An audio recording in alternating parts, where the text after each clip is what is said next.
Hello everyone, ನಾನು log upload ಮಾಡಿ 3 ಡೇಸೇ ಆಯ್ತಾ ಬಂತು. ಬಿಕಾಸ್ ಕ್ಲಿಪ್ಪಿಂಗ್ಸ್ ತೊಗೊಂಡಿದ್ದೆ, ಬಟ್ ಅನ್ಫಾರ್ಚುನೇಟ್ಲಿ ಡಿಲೀಟ್ ಮಾಡಿಬಿಟ್ಟಿದ್ದೀನಿ. ಯಾವುದೋ ಡಿಲೀಟ್ ಮಾಡೋಕ್ಕೋಗಿ ಆ ವಿಡಿಯೋಸ್ ಎಲ್ಲ ಡಿಲೀಟ್ ಆಯಿತು.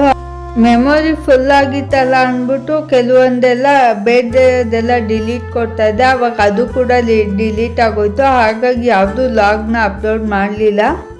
ಇನ್ನು ಇವತ್ತು ಬೆಳಗಿನ ತಿಂಡಿಗೆ ದೋಸೆ ಮಾಡಿದ್ದೆ. ದೋಸೆಗೆ ಚಟ್ನಿ.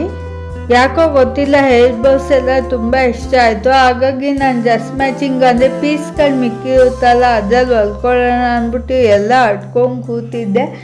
ಸಿಕ್ತು ಪೀಸ್ಗಳೆಲ್ಲ, ಕೆಲವೊಂದು ಡ್ರೆಸ್ಸಿನ ಮಾತ್ರ ಸಿಕ್ತು. ಹಾಗಾಗಿ ಹೇರ್ ಬಾಲ್ ಹೊಲ್ಕೊಂಡೆ. ಕ್ಲಿಪ್ಪು ಅವತ್ತೇ ಹೇಳಿದ್ದೆ ಅಲ್ವಾ ಆರ್ಡರ್ ಮಾಡಿದ್ದೆ ಅಂತ ಬಂದು. ಕ್ಲಿಪ್ಸ್ ಎಲ್ಲ ಗ್ಲೂಗನ್ ಹಾಕಿ ಅಂಟಿಸ್ಕೋಬೇಕು, ಬಟ್ ನಾನು ಹಾಗೆ ಇಟ್ಕೊಂಡಿದ್ದೀನಿ. ಹೇರ್ಸಿಗೆ ಮಾತ್ರ ಸಖತ್ತಾಗಿ ಕಾಣುತ್ತೆ. ನೀವು ಒಂದ್ಸಲ ಟ್ರೈ ಮಾಡಿ ನೋಡಿ.